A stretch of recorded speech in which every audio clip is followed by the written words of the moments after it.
Nachismis ako. Nachismis ako ng isang kakilala ko na ang sabi ay hiniram lang ang damit ni Betania. Oh, ako manghihiram ng damit. Never. Hindi rin ako magpapaka-social climber na humiram ng burdadong damit. Diba?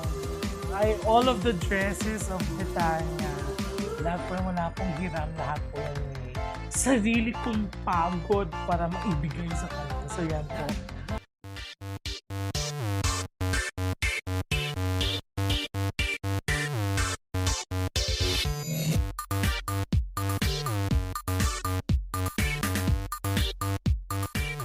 Isang special episode tayo ngayon. Ipapakita ko sa inyo ang iba't ibang mga processional dresses ng aming imahe na si Santa Maria ng Betania. Bilang isang kamarero, hindi biro ang mag-isip kung ano nga ba ang ihahanda namin mga damit para sa prosesyon. Ng tela magaganda, lahat ng mga designs ng damit na pwede namin gawin. Nire-research namin yan. Puntahan natin ang 2017 na damit ni Maria ng Betania. So after my burda, gusto ko naman matry ang sinasabi nilang Ramon Gutierrez. Hello, Tito Ramon. So this is my first Ramon Gutierrez na dress. This was inspired sa isang Niña Maria na damit. Hindi ko alam kung sa Laguna ba siya.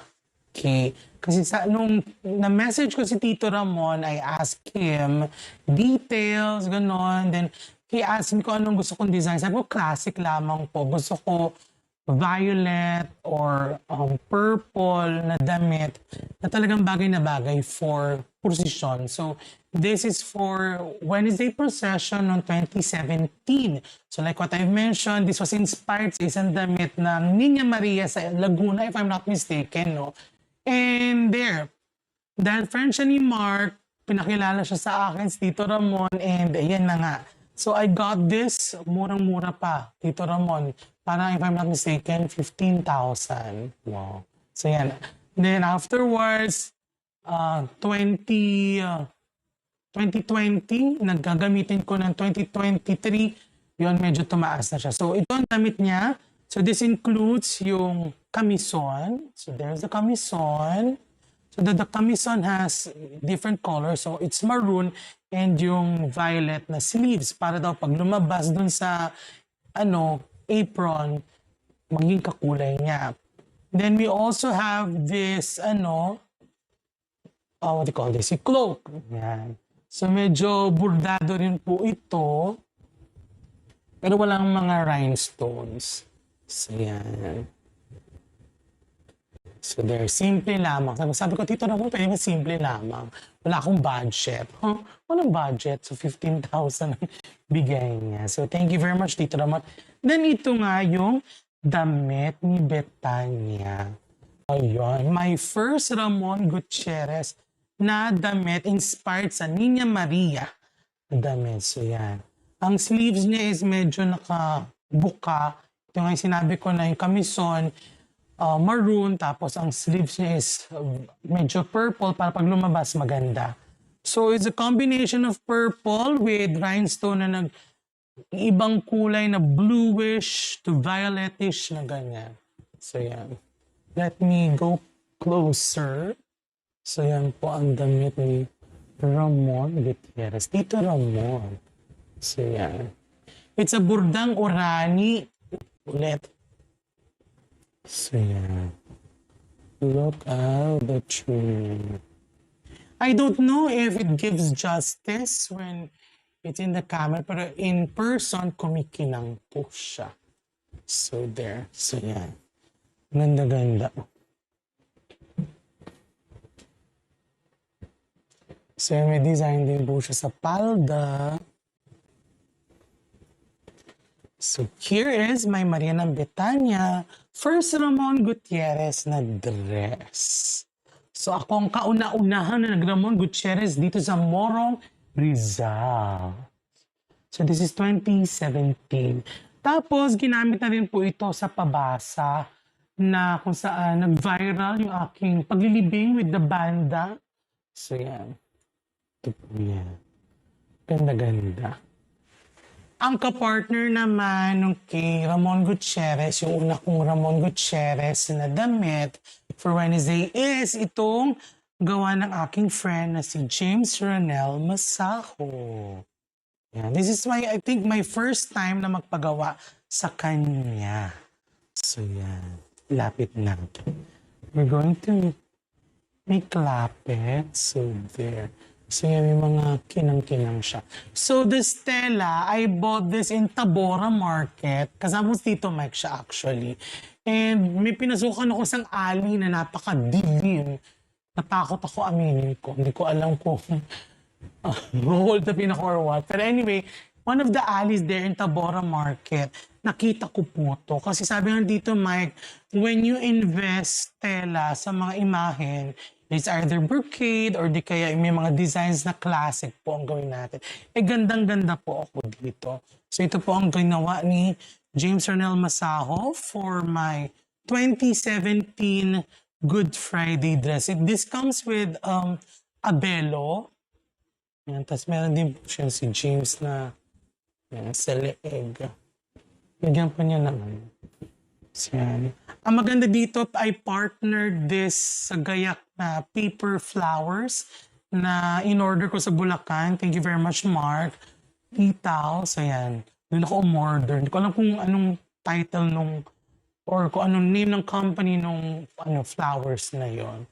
So yan. Ganda-ganda niya.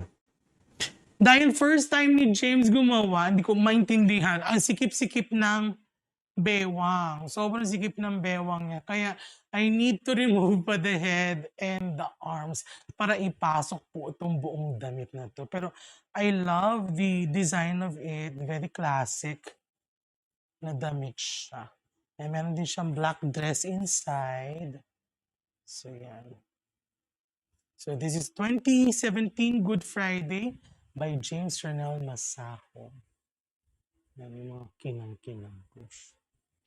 Ang morong, alam naman natin, is Hebrew. Very simple lamang po. Pero because of my friends from Bulacan, they encouraged me also to try other designs and which I also like para magkaroon ng variation and ma-experiment din po natin kung ano-ano mga damit na available. So, we have a friend named Bob Bernabe. Hello, Bob Bernabe. Shout out to you. Kilala na siya when it comes to making santo dress. Okay? And sabi ko, bago siya talagang sumabog na kung makilala, sabi ko, ay gusto kong magpagawa ng damit sa kanya. So, 2019, yan, binigyan tayo ng pagkakataon na gawan tayo ng damit ni Bob Bernabe. So, I have Wednesday and Friday. So, ang uso that year is Marsala. So, parang siyang reddish, maroonish na champagne na, sagyon, sa Marsala. I-search nyo po yan. And, yun ang gusto ko maging inspiration for that dress. And, syempre, alam naman po natin, pag artistic yung isang tao, we give them free hand on what to do para maging maganda yung imahe natin. So ito po yung damit ni Bob Bernabe. This is the Wednesday dress na ginamit ng 2019 and ginamit ko rin po sa kauna-unahang pabasa after the pandemic. So this is 2021. So yan. So ang maganda dito, ang kwento nito during the time na i-measure si Betania, nagkaroon ng kaguluhan dito sa bandang Teresa and Morong dahil parang nagkaroon ng barilan. So I was texting, Bob, nasaan ka na? At nagkakagulo dito, may barilan na nangyayari. Ang iniisip ko kasi baka nasa jeep siya or nasa FX, biglang magkaroon ng stray bullet. Wow, stray bullet. So yon. And there, natapos naman niya, on time din naman si Bob Bernabe. Then, during the fitting, hindi siya actually nagbihis ng damit ng aming santo during the procession itself. But months or weeks before the procession, he came here para magkaroon kami ng dress rehearsal. So Puroy was here with me para mapanood niya yung mga technique ni Bob Bernabé. Pinanood niya, in-observe niya kung paano gawin para siya ang mag-execute sa position itself. Okay, so we have here the bello of Maria ng Betania. This is also included kay Bob Bernabé. So oval type siya. So yan, oval. Ayusin na lang siya. Then this is the belt. So yan. May technique si Bob na hindi ko alam, pero alam ni Puroy kung paano gawin. So yan, ang ganyan. May konting-konting ano. Then this is the cloak. Ito yung cloak niya. Yung kapa. Then ito yung damit. Okay? This is nice. So yan. So si Bob Bernabé, Hebrew style din po siya. Okay? Hebrew style and kilala siya sa mga gantong trimmings. So yan. So yan. Puntahan natin. Yan. So mga gantong trimmings po siya. So this is the dress. This is gold. Matte gold. Parang ano siya. Ang maganda rin sa damit ni Bob is yan. Yung velcro. Kasi sabi ko ayoko nang sinushoot. Nagugulo ang buhok. Baka magkaano yung pilik mata. Kaya sabi ko gusto ko sinushoot na lang. So yan. So tip yan pa sa mga kamarero. You could do this one. Velcro or di kaya ano. Yan hanggang baba. So this is may ano pa rin napabango. So yan. The dress. So yan. The dress. Then afterwards, ito rin yung cloak. Then we have here yung pinapatong na damit. So yan. So you could look at my pictures sa album ko. You could also look at the videos of my procession. So yan po ang damit ni Bob. So this is Marsala. So yan. It's parang deep red na maroonish type. So yan. So you may look at this as simple. Simple lang. Pero pag nasa karo na ng mga imahe with this dress, ay nako, kakaiba. Majestic sila. Nag-iibang anyo sila. So yan. This is Bob Bernabé. So yan. So meron tayong lace din po. Then we have the trimmings. Then we have the Hebrew trimmings. So yan. So yan. Nasa style naman kasi ng pagdadamit kung paano gagawin ito. There. Gusto kong mapakita sa inyo ang Wednesday dress ni Betania na gawa ni Bob Bernabé. Ito naman yung kanyang Good Friday na dress. So yan. Ang ganda ng lace niya. Medyo may kabigatan siya. So it's a black dress. So meron siyang ano. So dito pa rin yung kanyang iconic. Wow, iconic. Yung kilala sa kanya. Yung trimming na Hebrew. Yan. Trimming na Hebrew. Then this is the Bella.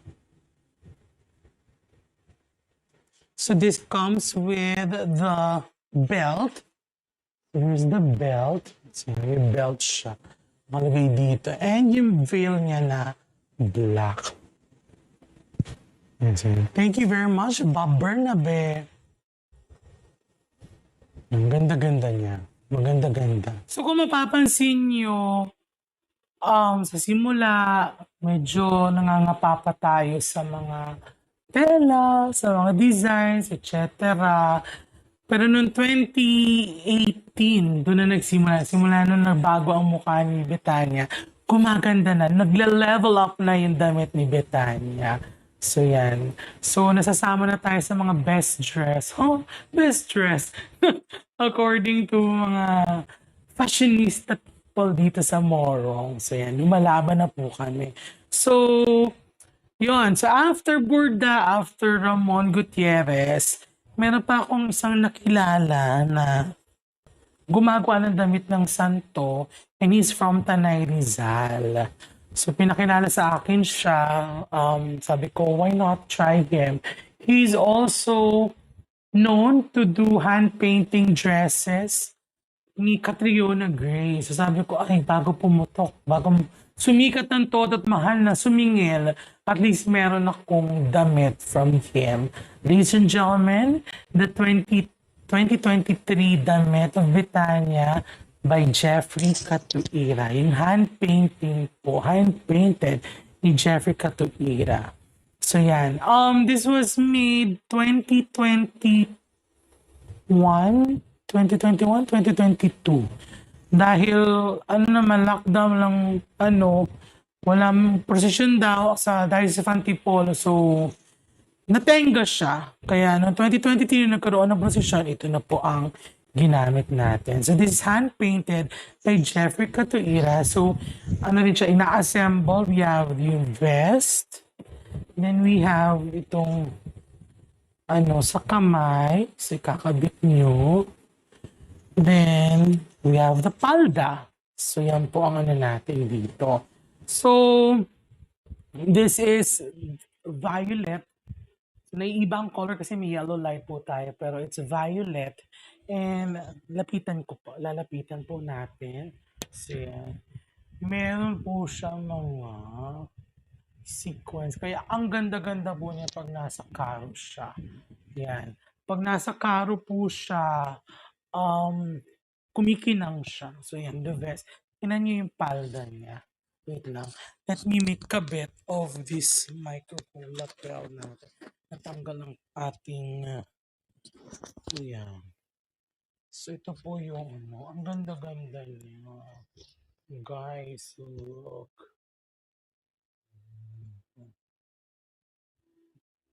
So yan. Let's put it in front of the camera. So yan po. Hand-painted po yan. Ang ganda-ganda. Thank you, Sir Jeff Catuira. Hope to see you soon. Nakasama ko na po siya sa vlog. So, yeah. Ang ganda-ganda niya. Ilang months din. So, sabi po niya, if you want to order po sa kanya, make sure months before, kailangan na po yun. Siguro 1 year before. Ang dami na po nagpapagawa sa kanya ng mga santo, yung mga may-ari ng santo, tapos sa mga pare, damit ng pare. So ang ganda yung pag maalog lalo. Kumikinang-kinang siya. So yan, the Jeffrey Catuira na dress po natin. The 2023 na Holy Wednesday. Yan. Nagawa na po niya yung si Our Lady of Antipolo, yung sa Señora de la Paz, Ibian Biyahe, sa Cathedral. Yan, siya po gumagawa. San Ildefonso also, in Tanay, may gumagawa po siya. So, try nyo, maganda. I got this, I forgot the price. Message lang po siya. Yan. I'm planning to order another one. So, pinag-iisipan ko pa. Binabudgetan ko pa. Kasi hindi nga biro ang mga ganito. Kasi kailangan mo talaga ibigay lahat. So, you have to budget also.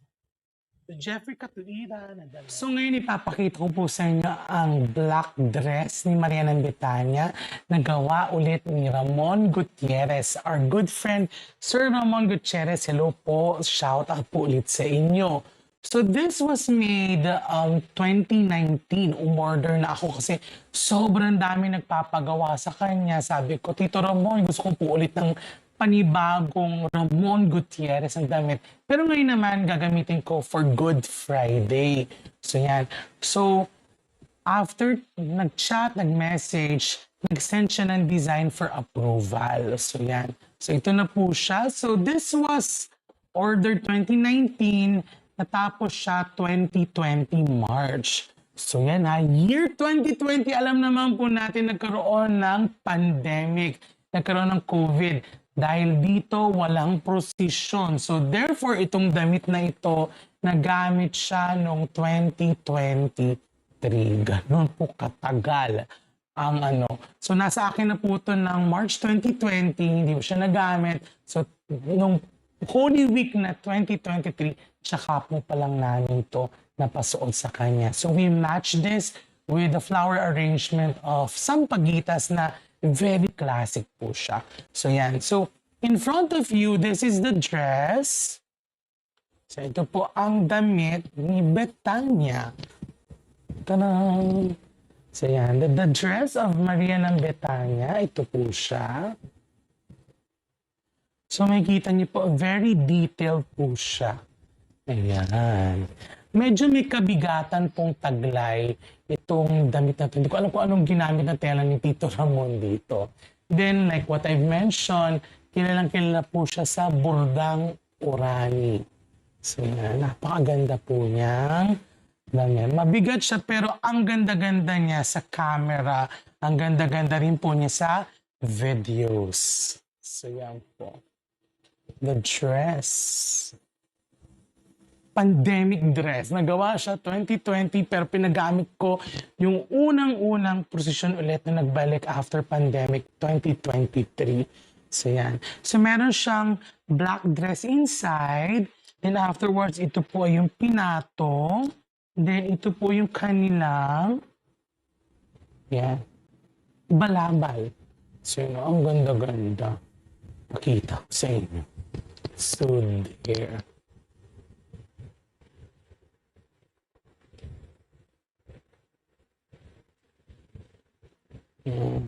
Ang ganda-ganda po niya. So, yeah. Kung how much siya, I got this. Kung yung unang dress, I got it for 15,000. Yan, yung magenta. Ito, medyo nagtaas na siya. Ngayon, hindi ko alam kung how much na si Tito Ramon. Just message him. Pero, worth it naman ang kanyang mga gawa. And what's nice, katulad ng binanggit ko nga, si Tito Ramon po, ang maganda sa kanya is magandang kausap. Okay? Pag sinabi niya ganitong date, gagawin niya, talagang yon. Tapos niya kaagad yung damit. So that is our Ramon Gutierrez Black Dress 2023. Ayan. So, nagbalik ang friendship namin ni Sir James Ranel. Kasi nagkaroon ng konting away, syempre afterwards, nakabalikan kami. So nagkaroon kami ng collaboration again. And noong 2024, yan, siya ang gumawa ng damit ni Betania for Holy Wednesday and Good Friday. So yan. So this is the James Ranel Masaho. So ang ganda niya. So it's hot pink and parang nag-aalanganing violet and pink. So yan. Ang ganda-ganda niya pag sa gabi. Sobra. So ito yung damit. We bought this in Taytay. So yan. Makinang po siya. So sobrang makinang. As in makinang. Kumikinang talaga siya. Lalo sa posisyon. Sobrang kinang po. So yan. Ito yung, ang ganda na reaction ni Kuya Jojo, MCYC. Nung paakyat kami ng simbahan, nakita niya, sabi niya, ang ganda. So yun. So ito po yung damit ni 2024 na damit ni Betania. Hot pink. So this one, ang kwento nito, parang 3 years na lamang po itong cuff sling na to. Meron kami pinagayahin, I forgot kung saan kinuha ni James. Kasi when we do this, pag wala akong maisip, may mga sinasuggest sila mga pictures sa Pinterest or di kaya yun sa The Chosen, sa Sinakulo. Tapos kukuha kami inspiration, tapos yun ang gagawin po. So I forgot kung ano, basta inspired kami dito kung ano. So there. So the inner dress is parang velvet-like. And hot pink. Then afterwards, ito po, I forgot ko anong pangalan nitong tela. Si James kasi may alam. Kasi ito, kinuha trimming na lang kasi ano lang siya eh. Parang 3 years na lang. Nakita lang namin sa, maganda to ah. Parang ethnic-ethnican. So there. The 2024 dress. So, our 2024 Good Friday dress also is made by Sir James Ranel Masaho. Thank you very much, friend. And we bought the material sa Taytay. So, ang ganda nito. Naging illusion niya is para siyang pukpok na vest. So this was inspired kay Salome namin. Salome. May mga inspiration kami. Pero one of the inspiration of this is Salome, kay Salome. So this is the undergarment. It's like an ostrich skin. Ang ganda niya. Sa Taytay lang namin binili. Ang maganda sa Taytay, minsan pa-kilo siya. 1 kilo is equivalent to 3 yards or 4 yards sometimes. So yan, ito, si James ang bumili nito. So yan. So this is the undergarment. It's like an ostrich skin. Yan, gold po siya. Kaya ang ganda-ganda niya sa gabi. Very dramatic. Yan. Parang ostrich skin. So yan. Wala kaming sa likod. Inaano namin aspele. Naayos-ayos na lang. Then the dress is this one, black with lace. Then ito. Nakapatong na aray ko. May aspele pa pala. So yan, meron tayo dito. Yan. Ang ganda niya, no? So, this is a lace, tapos pinatungan niya ng lame na gold sa loob. Then may mga tassels siya.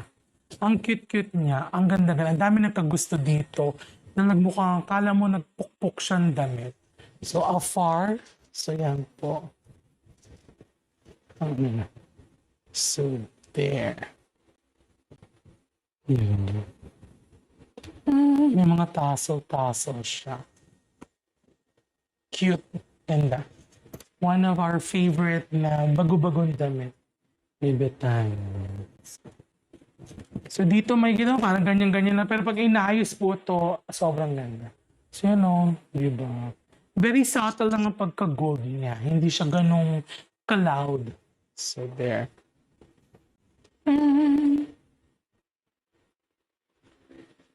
Lapit natin para makita niyo. So, yan. So, this is the lace that sa ilalim ay yung gold, lamay. Yan, ganda. This, lace, si James ang nakakita nito. Bigla kaya, friend, tatawag yan bigla, friend, may nakita ako sa Taytay, ang ganda-ganda bakit kay Betania. Okay, go. Tapos ito yung lamay, sa likod ng lamay siya. Kaya nagmumukha siyang armor. Yung the tassel, siya rin po ang bumili. Sa online yata niya binili itong tassel. Dress na ipapakita sa inyo of the 2025 na processional dress, Wednesday. So yan. Ano rin siya? Roman-inspired. Para siyang inspiration kay Claudia namin sa Sinakulo. So yan. So syempre may mga accent pa. May gold na pukpok na Belgian na crown. Tapos may accessories pa po yan. So itong Mersala again. Mersala lace is bought in Taytay. Nakita namin to, sabi niya, huy, ang ganda kay Betania. So, we bought this, sabi niya, and na-imagine daw niya kung ano. Then, ako ang pumili din ito sa tin na peach. So, yan. Taytay din. Tapos, nilagyan niya ng mga trimmings and, of course, mga rhinestones. Ang ganda nito sa karo. Even yung laylayan, wait lang. Let me show you the laylayan. The laylayan also has, the laylayan has designs. Kumikinang-kinang din siya. Ganun ka-artistic ang aking friend na si James Renel Mesa. So, yan. Sa malayo, hindi mo kita, pero makikita mo na nakikinangan siya sa karo. So, there.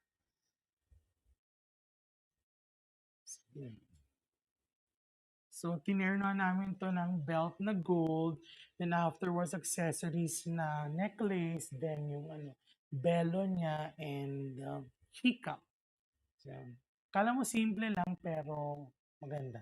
I'll show you sa malapitan. Diba? The beautiful na lace. Ganda-ganda. Perfect ang namin dito. So, medyo see-through siya. Kaya may para Illusion siya.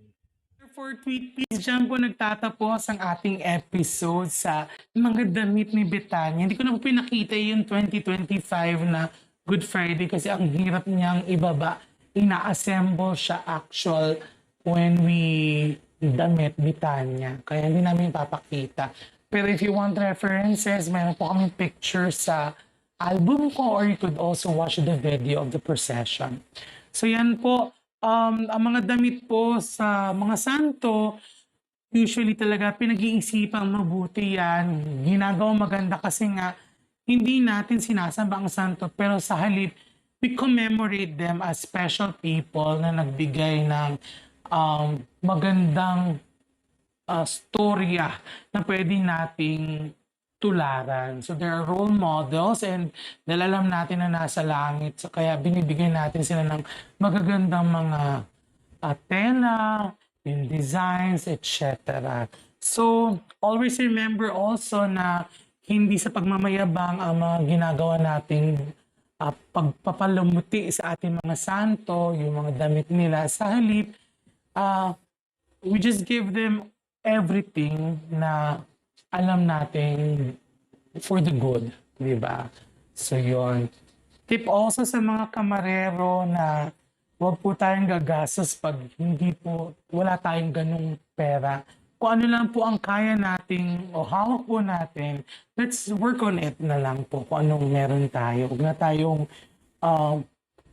what do you call this, dream bigger na talagang uutang pa tayo or what. So, yun lamang po. So hope you've got inspiration for your Holy Week 2026. Meron na pong damit si Betania for this procession. Abangan niyo po yan. Gawa na rin po siya. Thank you very much kay Kuya James. Ipapakita po natin yung pagbibihis niyan sa Miyerkules Santo, syempre.